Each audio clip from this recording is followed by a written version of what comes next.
వాగ్వాదం జరిగింది. మేడ్చల్ జిల్లా సామీర్పేట మండల గ్రామ పంచాయతీ వద్ద కాంగ్రెస్ పార్టీ ప్రవేశపెట్టిన ప్రజాపాలన కార్యక్రమంలో ఉద్రిక్తత నెలకొంది. ఈ ప్రజాపాలన కార్యక్రమానికి కాంగ్రెస్ నాయకుడు తోటకూర వజ్రష్ యాదవ్, మాలిపెద్ది సుధీర్ రెడ్డి, శరత్ చంద్రారెడ్డి పర్యవేక్షించారు.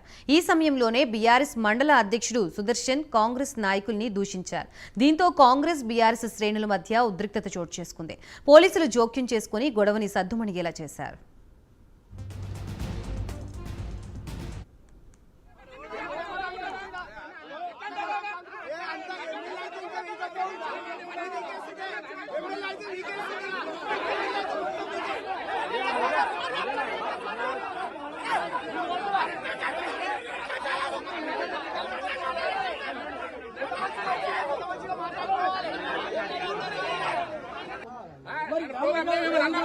ఇప్పుడు ప్రోటోకాల్ లేదు అయినా నేను ప్రోటోకాల్ గమ్మునున్నాం ఎందుకంటే చేసుకొని